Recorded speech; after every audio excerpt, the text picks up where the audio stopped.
2026 अग्निकांड का ही है। इस 2026 में जगह जगह अग्निकांड होगा और एक साथ बहुत लोग मारे जाएंगे। 2025 हवाई दुर्घटना का था और 2026 अग्नि दुर्घटना का, अग्निकांड का और जल त्रासदी का है। इस 2026 में आप देखेंगे कि कहीं कहीं इतनी भयंकर आगजनी होगी कि बहुत कुछ जल करके राख हो जाएगा और कहीं कहीं इतनी जल त्रासदी होगी कि हाहाकार मचेगा। 2025 हवाई दुर्घटना का था। आप देखिए 2025 में जितनी हवाई दुर्घटना हुई ना, उतनी हवाई दुर्घटनाएं कभी नहीं हुई थी। 2026 के चैत्र नवरात्रि में जिस समय वर्ष का आरंभ हो रहा था, माता दुर्गा का आगमन पालकी में हुआ था।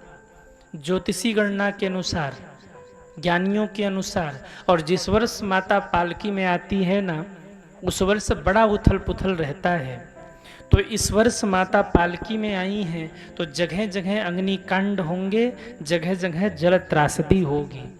मेरा आप सभी से निवेदन है, यदि आप अपने बच्चों के साथ, परिवार के साथ कहीं घूमने जा रहे हैं ना, तो अपने और अपने परिवार को जल से और अग्नि से बचा करके रखिए, क्योंकि 2026 जल त्रासदी का और अग्निकांड का समय है। आप देखिए जब से 2026 आरंभ हुआ है, कभी इंदौर में अग्निकांड, कभी दिल्ली में अग्निकांड, कभी लखनऊ में अग्निकांड, कभी पूरा नाम ही पलट जा रहा है वृंदावन में। तो कहाँ कहाँ ऐसी घटनाएं तमाम देखने को मिली जहाँ पूरा का पूरा नाम ही जल में समाहित हो गया। तो जल की त्रासदी होगी और अग्निकांड होंगे। अपने भी बचिए और अपने परिवार को भी अग्नि और जल से बचा करके रखिए। 2026 बच गए तो आपका जीवन सुरक्षित है। 2026 में बच गए तो भगवान की बड़ी कृपा है। जीवन बड़ा अनमोल है, इसे बचा करके रखिए।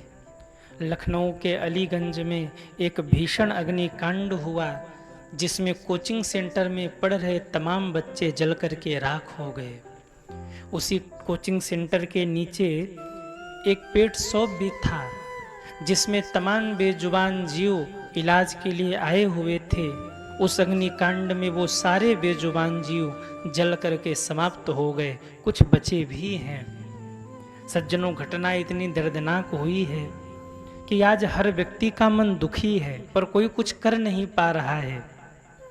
चाहे वो बेजुबान जीव रहे हों, चाहे वो बच्चे रहे हों, जब वो जले होंगे तो उनको कितनी पीड़ा हुई होगी, कितना कष्ट हुआ होगा। वहाँ बहुत सारे लोग खड़े थे जो बचाना तो चाह रहे थे, पर वो अग्निकांड इतना भयानक था कि कोई कुछ कर नहीं पा रहा था।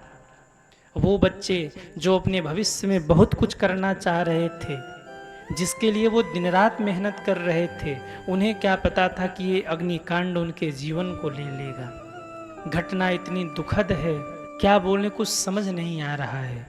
बस हम इतना कहेंगे, जो नहीं रहे उनके प्रति हमारे विनम्र श्रद्धांजलि, और जो बचे हैं, जो घायल हो गए पर भगवान की कृपा से बचे हैं, प्रभु उनको स्वस्थ करें, ऐसी कामना है प्रभु से।